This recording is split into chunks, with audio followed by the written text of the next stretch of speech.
अब बारी है ज्योमेट्रिक प्रोग्रेशन को समझने की, जिसको हम शॉर्ट में जीपी बोलते हैं। तो अगर हमारे पास कुछ टर्म्स ऐसे हैं जो कि एक कांस्टेंट रेशियो मेंटेन करते हैं, तो यहाँ पे अगर कुछ टर्म्स हमारे पास ऐसे हैं जिसमें एक रेशियो, दो कॉन्सेक्यूटिव टर्म्स के बीच का रेशियो जो है वो सेम रहता है हमेशा, तो ऐसी सीरीज़ को हम लोग जीपी बोलते हैं और इसको हम नाम देते हैं common ratio. This are is a common ratio. तो यहाँ से हम ये देख पा रहे हैं कि जो A2 होता है वो A1R होता है, और इसी तरह A3 जो होगा वो A2 into R होगा, and so on.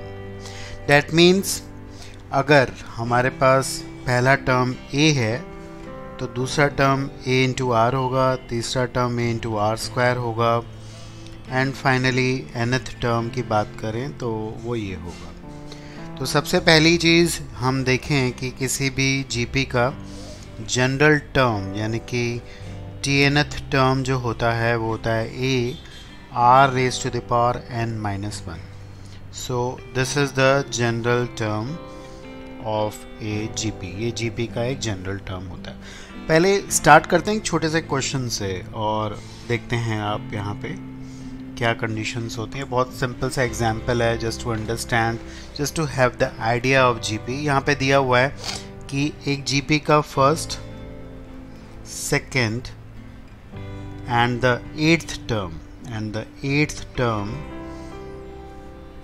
are n raised to power -4, n raised to the power n, and n raised to the power 52, and we have to find out value of n. What is the value of n? So a simple question is here for us. तो यहाँ पे देखते हैं हमें क्या दिया हुआ है कि फर्स्ट और सेकेंड टर्म हमें दिया हुआ है। दैट मीन्स A2 और A1 दिया हुआ है और उसका रेशियो डेफिनेटली R के बराबर होगा। तो पहली इक्वेशन हमारे पास ये बन रही है। So from here R is equal to n raise to the power n+4। अच्छा, हमें दिया हुआ है एट्थ टर्म, और अगर हम एट्थ टर्म और पहले टर्म का रेशियो देखें तो definitely R raise to the power 7 होगा। तो यहाँ पे हम एट्थ टर्म की वैल्यू लिखते हैं, that is 52 n raise power 52, और यहाँ से हमें R एक और तरीके से मिल रहा है। Now you can equate these two. अगर आप इसको R raise to the power 7 करेंगे, that means this is equal to 56। So from here अगर आप n की वैल्यू निकालना चाहेंगे तो डेफिनेटली n की वैल्यू 4 आएगी। तो एक सिंपल क्वेश्चन है, जस्ट टू अंडरस्टैंड कि किस तरह से जनरल टर्म हम लिखते हैं किसी भी जीपी का। आगे देखते हैं कुछ और इसकी प्रॉपर्टीज़ और इसका सम का फॉर्मूला, हर एक चीज़ इसके बारे में सुनेंगे।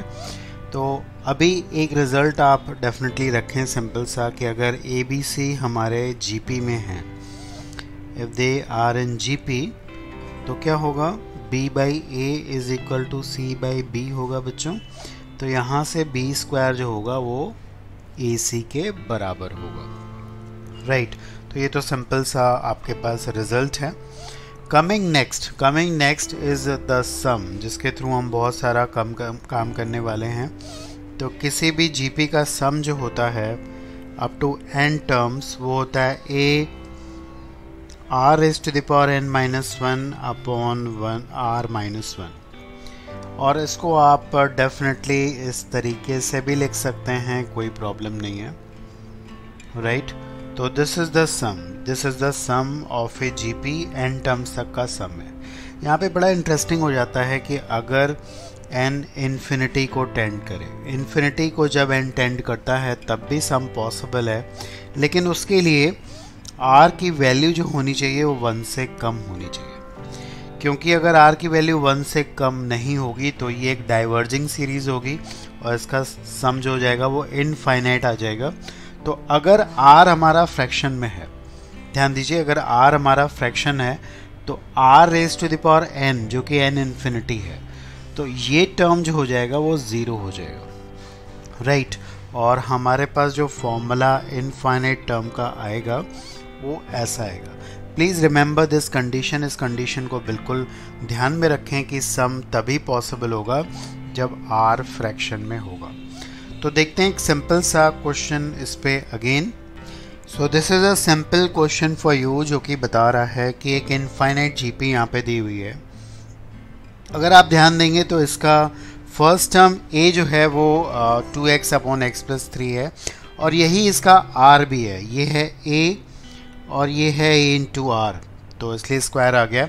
इन्फिनिटी तक सम अगर डिफाइंड है, डिफाइंड का मतलब है कि अगर सम फाइनाइट है तो x की वैल्यू क्या होगी। तो यहाँ पे हमने कंडीशन देखी थी कि अगर इसका सम डिफाइंड हो, दैट मीन्स पॉसिबल हो, तो 2x अपॉन x प्लस 3 जो कि इसका r है वो -1 और 1 के बीच में। इस पे ध्यान दीजिए। तो अगर आप इस कंडीशन को लगाएंगे तो यहाँ पे x की वो इंटरवल आएगा जिसके लिए ये आप सॉल्व कर देख सकते हैं। तो x अगर यहाँ से सॉल्व करेंगे तो आएगा -1 to 3, और इसी इंटरवल के लिए आपका सम फाइनाइट आएगा, नहीं तो नहीं आएगा। तो आगे देखते हैं हम कुछ और प्रॉपर्टीज़ को जो कि क्रूशियल होंगी, जैसे हमने एपी में पढ़ी थी।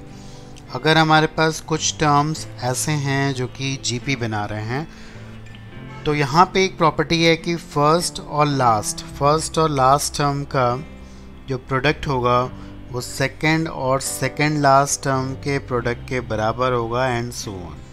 एपी में यही चीज़ सम थी, यहाँ पे प्रोडक्ट में वैलिड होती है।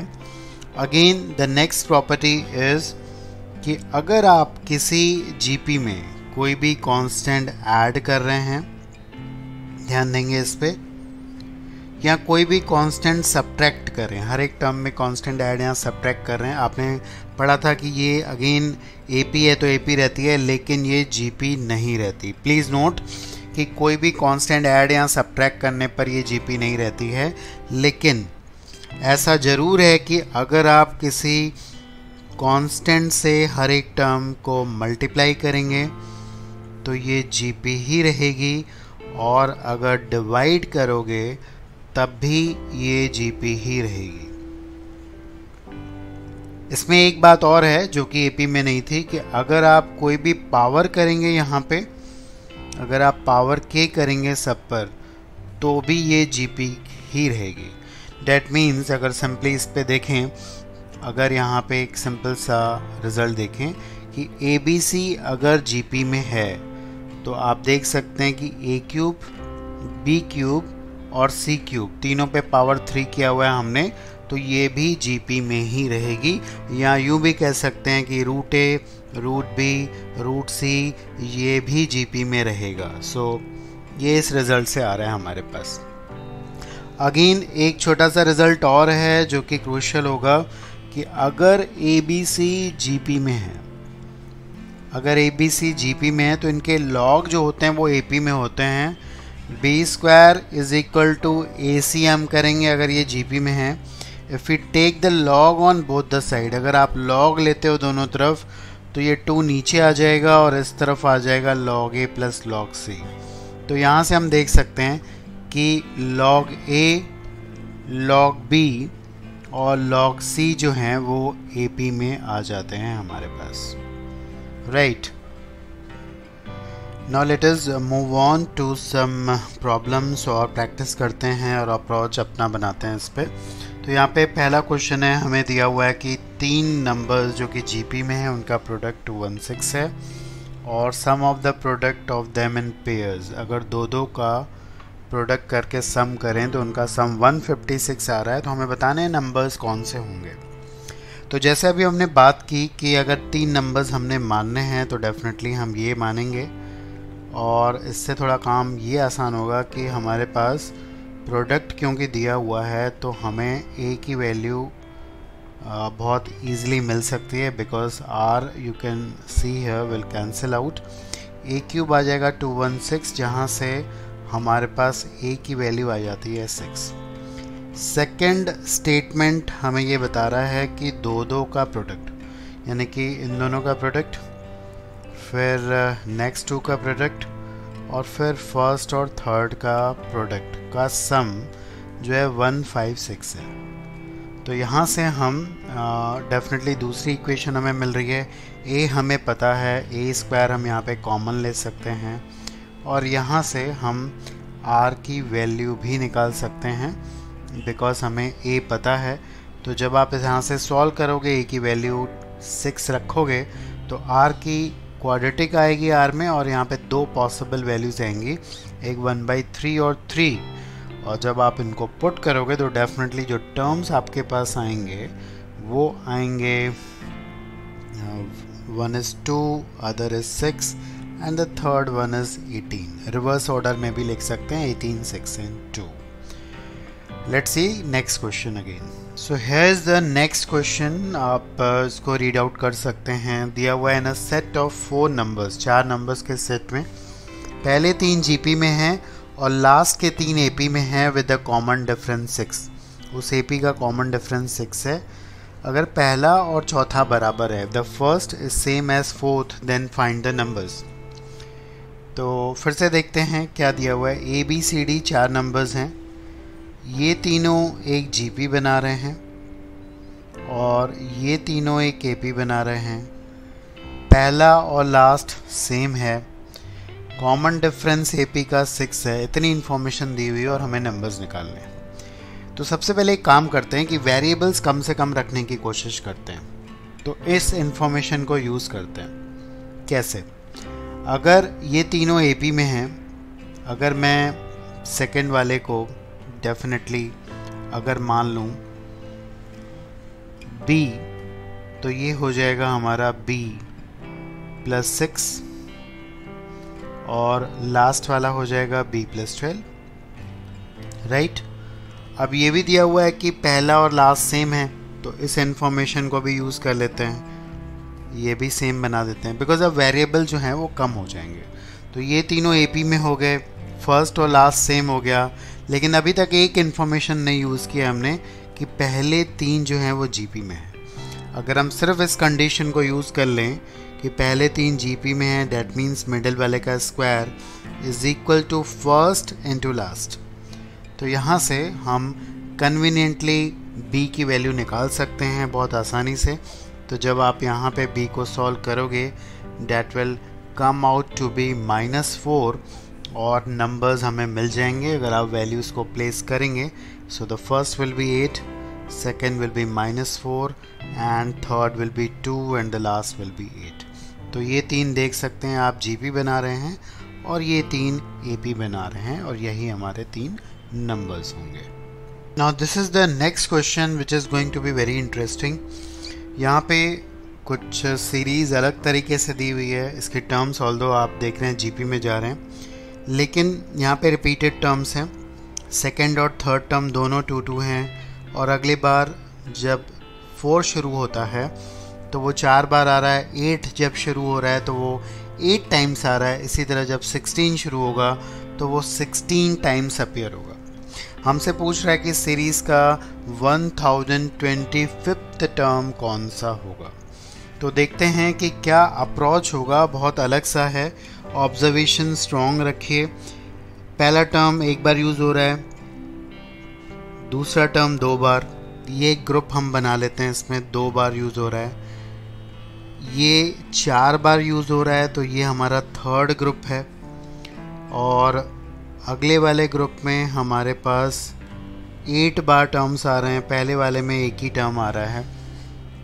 हम मान लेते हैं कि हमारा 1025th टर्म किसी nth ग्रुप में होगा। ये nth ग्रुप में होगा, राइट। तो पहले ग्रुप में एक टर्म है, दूसरे टर्म में 2 हैं, तीसरे में 2 स्क्वायर टर्म्स हैं, चौथे में 2 क्यूब। इतने टर्म्स हैं। ये टर्म्स की संख्या हम लिख रहे हैं कि किस ग्रुप में कितने टर्म्स हैं। अगर nth ग्रुप में टर्म्स देखें तो इतने होंगे। अब आप लॉजिक को समझो। लॉजिक ये कह रही है कि अगर हम इन सारे का सम करें, यानी कि नंबर ऑफ टर्म्स का सम करें अप टू nth, तो ये 1025 को एक्सटेंड या एक्सीड करना चाहिए, क्योंकि 1025 यहाँ पे कहीं होगा। यहाँ तक अगर पूरे टर्म्स कैलकुलेट करेंगे ये सारे मिला के, तो डेफिनेटली अगर 1025 यहाँ पे कहीं पे आ रहा है तो यहाँ तक नंबर ऑफ टर्म्स जो होंगे वो इससे बड़े ही होने चाहिए। यहाँ से हम n की पॉसिबल वैल्यू निकाल पाएंगे। When you are solving this, इसका सम तो डेफिनेटली हम आराम से कर सकते हैं। दिस इज़ द सम, और ये आ रहा है हमारे पास ये, और यहाँ से हमारे पास आ रहा है 2 raised power n is greater than 1026। और अगर आप यहाँ से n की वैल्यू जो लीस्ट वैल्यू जो इससे बड़ी होगी तो आप देखेंगे वो आ जाएगी 11। तो डैट मीन्स 11th ग्रुप में हमारा ये टर्म अपेयर होगा, और 11th ग्रुप में जो भी टर्म अपेयर होगा उसकी वैल्यू क्या होगी, डेफिनेटली ये होगी, that is 2 raised to the power 10। तो हमारा जो 1025th टर्म होगा उसकी वैल्यू होगी 2010, right. Now this is the next question based on the infinite GP. दिया हुआ है हमें, in an infinite GP any term is equal to the sum of all its succeeding terms, यानी कि आगे जितने भी टर्म्स होंगे उसके सम के बराबर है। और अगर पहला टर्म फर्स्ट टर्म 1 है तो फाइंड इट्स फोर्थ टर्म्स नहीं टर्म होगा, राइट। तो हम मान लेते हैं कि हमारे पास जो इनफाइनाइट जीपी होगी वो डेफिनेटली ऐसी होगी, क्योंकि पहला टर्म हमें 1 दिया हुआ है। बड़ा सिंपल सा क्वेश्चन है। अब आप सोच के देखिए कि कोई भी टर्म बाकी अगले टर्म्स का सम है। अगर हम इसको यहाँ पे अप्लाई करें, यू कैन ट्राई इट, आप अप्लाई कर सकते हैं कि अगर 1 इसका सम है तो r निकालना है, r निकल गया तो कोई भी टर्म निकल सकता है। तो just pause this video and solve it. आप सिंपली इसको समझ के सॉल्व कर सकते हैं, और ये किसी के लिए भी ट्राई किया जा सकता है, ऐसा नहीं कि फर्स्ट के लिए, सेकंड के लिए भी आप ट्राई कर सकते हो। So just pause this video and then after you can see the solution.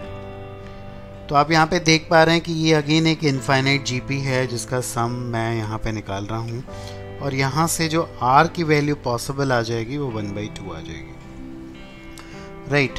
तो अब हम कोई भी टर्म निकाल सकते हैं। फोर्थ टर्म डेफिनेटली r³ होगा, so t4 is r³ which is equal to 1/8। Now we are here to learn the arithmetic geometric series. It's the combination of AP and GP, जिसको हम AGP सीरीज भी बोलते हैं, right. So it is arithmetic geometric series, जहाँ पे सबसे पहले देखें कुछ टर्म्स तो हमारे जाएंगे AP में, ठीक है।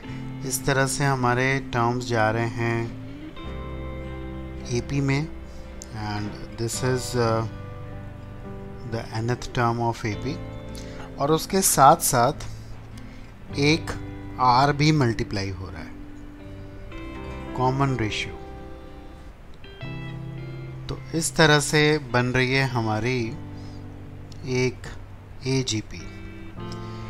इसका जनरल टर्म तो बहुत क्लियर है, इसका सम का फॉर्मूला हमें रीड करना है। अगर हम इसका सम निकालना चाहें तो क्या होगा। So let us understand this approach.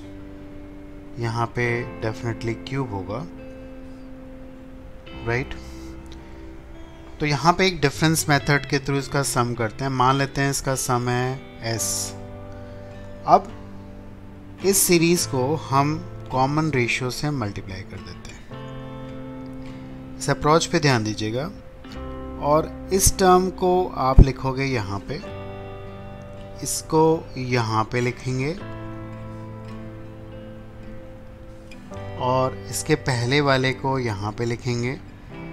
ये डेरिवेशन इसलिए ज़रूरी है बिकॉज इसमें थोड़े और एडवांस आपके पास सीरीज़ भी आते हैं इसी से रिलेटेड, और फॉर्मूला थोड़ा सा कॉम्प्लिकेटेड हो जाता है, कई बार हमें याद नहीं रहता। तो इस तरह से हमारे पास शिफ्टेड सीरीज़ आ गई R से मल्टीप्लाई करने के बाद।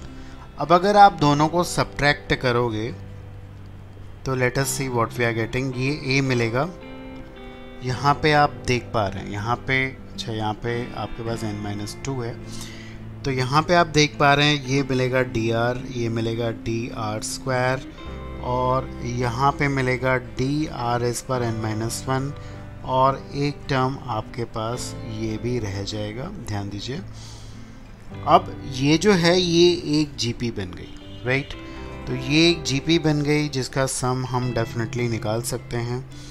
अब ये तो ए रहेगा, इसका सम आप निकालोगे, फर्स्ट टर्म dr है और इसके कितने टर्म्स हैं, n-1 टर्म्स हैं, तो डेफिनेटली हमारे पास ये आएगा, और एक डेफिनेटली हमारे पास ये भी बचा हुआ है, तो इसको ऐसे लिखेंगे। अच्छा, यहाँ पे 1 - r भी है, तो उसको हम लोग राइट हैंड साइड लेके जाते हैं। So this is basically a series up to n terms. ये इसका इस तरह से फॉर्मूला जनरेट होता है। ये फॉर्मूला बहुत सिंपल हो जाएगा अगर यहाँ पे n की जगह इनफाइनाइट टर्म्स आ जाएं। अगेन कंडीशन वही है जो जीपी में हमने लगाई थी कि इनफाइनाइट का सम तभी पॉसिबल होगा जब r फ्रैक्शन में होगा, और आप देख पाएंगे कि ये ज़ीरो हो जाएगा अगर r फ्रैक्शन में नंबर ऑफ टर्म्स इनफाइनाइट हैं, और ये भी ज़ीरो हो जाएगा। तो आपके पास एक इजी फॉर्मूला आ जाएगा जिसको आप डेफिनेटली रिमेंबर कर सकते हैं। अदरवाइज़ ये डिफरेंस मेथड अप्रोच आप याद रखिए जो कि इम्पोर्टेंट है, और ये हमारा आ जाता है इनफाइनाइट AGP का सम। तो ये हमने रिलेटेड सीरीज़ एक एग्जाम्पल लिया है, ऑल्दो ये AGP नहीं है, थोड़ी मॉडिफाइड है ताकि आप ज़्यादा सीखो, इसलिए मैंने ये सीरीज़ ली है। x, x² x³ आप ध्यान दीजिए ये एक GP बना रहे हैं, लेकिन 1² 2² 3² जो हैं वो डेफिनेटली AP नहीं बना रहे हैं, बट रिलेटेड हैं। आप देखेंगे इनका डिफरेंस जो है वो AP से रिलेट हो जाएगा। तो सबसे पहले अप्रोच पे ध्यान दें जो हमने अभी सीखा था। सबसे पहले इस सीरीज़ को हम लिख रहे हैं एज अ सम, जिसको हम S से डिनोट कर रहे हैं। Now again understand what we have learned. I have told you multiply with x से मल्टीप्लाई कर दीजिए इस सीरीज़ को, और इस टर्म को यहाँ पे लिखेंगे, इस टर्म को यहाँ पे लिखेंगे, इस टर्म को यहाँ पे, एंड सो ऑन, राइट।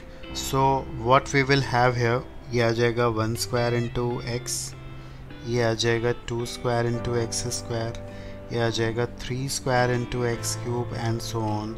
यहाँ पे थोड़ा इजी है, हमें लास्ट टर्म भी लिखने की ज़रूरत नहीं है बिकॉज ये इन्फिनिटी तक जा रहा है, so not a problem here. Now again what I told you to just subtract it. तो यहाँ पे आप इसको सब्ट्रैक्ट कर लीजिए दोनों को। Let us see what we are getting from here, हमें क्या मिल रहा है। ये मिलेगा 1, ये मिलेगा 4 - 1 दैट इज़ 3 इंटू x, ये मिलेगा 9 - 4 that is 5 into x²। Next वाला हमें क्या मिलेगा, नेक्स्ट वाला हमें मिलेगा 16 - 9 यानी कि 7 इंटू x³। अब आप यहाँ पे देख पा रहे हैं, जस्ट नोट इट कि अब ये AGP बन गई है। 1 3 5 7 डेफिनेटली AP में जा रहे हैं, और x, x² x³ किस में जा रहे हैं, GP में जा रहे हैं। अब आप पुराना वाला फॉर्मूला चाहो तो लगा सकते हो जो अभी हमने पढ़ा है इनफाइनाइट GP का, या आपको फॉर्मूला नहीं याद है, आप सिंपली क्या करें, अगेन यहाँ पे एक x से मल्टीप्लाई कर दो, एक x से यहाँ पे मल्टीप्लाई कर दो इसको, और फिर इसको यहाँ पे लिखें आप, और इसको आप यहाँ पे लिखें, इसको यहाँ पे लिखेंगे। आप देखेंगे फिर अगर आप डिफरेंस करते हैं, फिर अगर आप इसका डिफरेंस करते हैं तो ये सम बहुत ही सिंपल बन जाएगा। ये एक सिंपल अब GP बन जाएगी। यहाँ पे भी ध्यान दीजिएगा, ये आ रहा है आपके पास। अब आप देखो यहाँ से ये GP स्टार्ट हो गई है इनफाइनाइट, इसका सम हम कर सकते हैं आसानी से, ठीक है, जो कि हमारे पास आ रहा है 1 + x upon 1 - x। Dividing by this you will get this sum. आपको ये सम बहुत आसानी से अब मिल सकता है, जो कि है 1 + x अपॉन 1 - x का होल